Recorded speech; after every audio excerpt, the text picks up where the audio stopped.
Hello friend, good morning, শুভ সকাল। সবাই কেমন আছো? আশা করি ভালো আছো, আমিও ভালো আছি। চলো পাশে থাকো, দেখতে থাকো কী কী রান্না করছি। আজকে অনেক কিছুই রান্না করব, দেখতে থাকো। এই পুঁইশাক কেটে নিয়েছি, আজকে তোমাদেরকে অনেকটা কেটে কেটে দেখাচ্ছে, তবুও ভিডিওটা এতটা লং হয়ে গেছে যে বুঝতেই পারলাম না। এই চিংড়ি মাছ নিয়ে এসে এদিকে পুঁইশাকের চচ্চড়িটা আগেই নামিয়ে নিয়েছি, তোমাদেরকে অনেকটা শর্ট করেই দেখানোর চেষ্টা করছি। এদিকে সবজিটা নিয়ে আসে, এগুলো কাটবো, কেটে নেব। তাও এদিকে পেঁয়াজ আর কাঁচা লঙ্কাটা আমি কেটে নিয়েছি, চচ্চড়ি সবজিটা কেটে নিয়েছি, দেখতে পারবে। হ্যাঁ, যে দেখো এদিকে আমি এদিকে সবগুলো কেটে নিয়েছি, এদিকে কড়াইটা বসিয়ে দিয়েছি। তোমাদের অনেকের মনে হয়তো প্রশ্ন থাকতে পারে, কড়াইটা কেন কালো? আগে আমি গ্যাসে রান্না করতাম না, আগে আমি চৌকাতে রান্না করতাম। এই কিছুদিন হয় যে মানে চৌকাটা ভেঙে ফেলে একবারে গ্যাসের ঘরে ট্রান্সফার হওয়া হয়েছে, ট্রান্সফার করে চলে এসেছি। ওর জন্যই আর কি কড়াইটা আর কি চেঞ্জ করতে পারিনি, তবে করে ফেলবো, খুব শিগগিরই দিচ্ছি কড়াইটা চেঞ্জ করে ফেলবো। এদিকে কী রান্না করবো, প্রথমে চচ্চড়িটা আগে করে নেবো। এদিকে সবজিটা কাটা হয়ে গেছে, আর এদিকে মাছটা চিংড়ি মাছ দিয়েই করবো। চিংড়ি মাছ দিয়ে অন্য কিছু আর করবো না, মাখা মাখা একটু চচ্চড়ি করবো। এদিকে হচ্ছে আগে প্রথমে পেঁয়াজ লঙ্কাটা ভালোভাবে ভেজে নিয়ে সবজিটা দিয়ে দেবো। সবজিটা ভালোভাবে এখন হলুদের সাথে ভালো করে মিক্স করে নিতে হবে, মিক্স করে নেওয়ার পরে ভালোভাবে ভেজে নিতে হবে। এদিকে মশলাটা আমি এই ফাঁকেই করে নিয়েছি। তবে আজকে অনেক কিছুই রান্না করবো। এদিকে ভাজা হয়ে গেছে, তোমাদের যতটা পারছি আমি শর্টকাটে দেখানোর চেষ্টা করছি, তবু ভিডিওটা অনেকটাই লং হয়ে গেছে, 8 মিনিটের ভিডিও হয়ে গেছে। বুঝতেই পারলাম না যে এতটা লং কী করে হলো। তো এদিকে আমার ভাজা ভাজা হয়ে গেছে, মশলাটা দিয়ে দিব। মশলাটা কী কী বেটেছে আজকে আর তোমাদেরকে দেখালাম না আমি, কারণ হচ্ছে আজকে ভিডিওটা অনেকটা কেটে কেটে দিয়েছি, নয়তো মানে 15-16 মিনিটের ভিডিও হয়ে যেত, এতটা লং হয়ে গেছে। এখন হচ্ছে ঝোল দিয়ে দিয়েছি, আর হচ্ছে আমি চিংড়ি মাছটা দিয়ে দেবো এখন।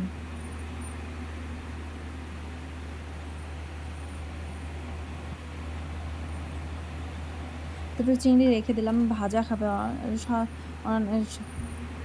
চিংড়ি মাছ অনেকে ভাজা খেতে ভালোবাসে, তাই আমি রেখে দিয়েছি যে ওরা ভাজা খাবে।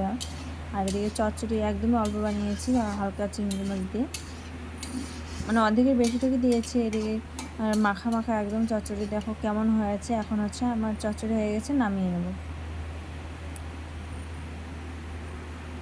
আর তোমাদেরকে একটা কথা বলে দিচ্ছি যে তোমরা কেউ প্লিজ দয়া করে স্টিকার কমেন্টটা করবে না।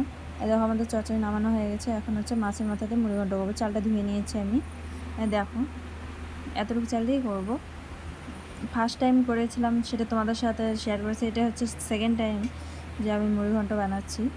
আর এদিকে পেঁয়াজ লঙ্কা আলু টালু সব রসুন আর রসুন দিব আমি এবার। আগেরবারটার মধ্যে রসুন দেইনি, এবারটার মধ্যে রসুন দিব। আর এদিকে ফোড়ন দিয়েছি, জিরে আর তেজপাতা দুটো, শুকনো লঙ্কা দিয়ে দেবো। এগুলো ফোড়ন দিয়ে দিয়েছি, আর হচ্ছে এগুলো লাল লাল হওয়া অবধি একটু অপেক্ষা করতে হবে। তোমাদেরকে আগেও একটা কথা বলছি, এখনও বলছি যে তোমরা প্লিজ স্টিকার কমেন্টটা করো না, তাতে হলো তোমার প্রোফাইলেরও ক্ষতি হবে, আমার প্রোফাইলেরই ক্ষতি হবে, মানে দুইজনেরই ক্ষতি হবে। তাই স্টিকার কমেন্টটা দয়া করে কেউ করো না। আর নর্মাল তো তোমরা দেখছো, ভিডিওটা দেখছো, আর অবশ্যই কমেন্ট করে যাবে, ভালো হোক খারাপ হোক অবশ্যই কমেন্ট করে যাবে, নাহলে আমি বুঝতে পারবো না। যারা যারা কমেন্ট করবে তাদের প্রোফাইলে গিয়ে আমি পুরো সাপোর্ট করে আসবো। আর হচ্ছে যারা কমেন্ট করবে না তাদেরকেও সাপোর্ট করবো, কিন্তু আমি বুঝতেই তো পারবো না যে কারা কমেন্ট করছো আর কারা কমেন্ট করছো না, বা কারা দেখছো আর দেখছো না। যারা কমেন্ট করছো তাদেরকে তো পুরো ফুল সাপোর্ট করে আসছি আমি। কেউ বলতে পারবে না যে আমি সাপোর্ট করিনি।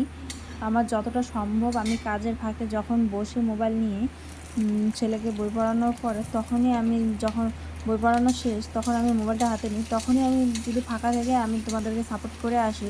অনেকেই ভিডিওতে দেখবে আমার কমেন্ট আছে।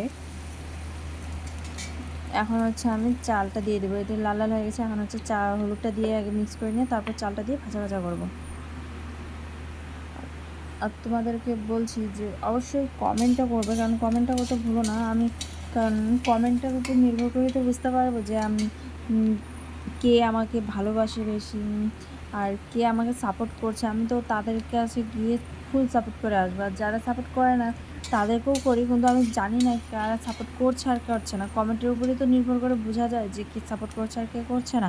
ভিউজ তো সবাই দেয়, ভিউজ তো আর চেক করা যায় না, তার জন্যই আর কি।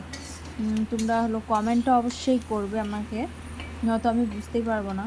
আর আজকে এত কিছু রান্নার জন্য কেউ আসবে ভাবছো তা কিন্তু না, কেউই আসবে না। আমাদের বাড়িতে প্রায়ই এরকম রান্না হয়।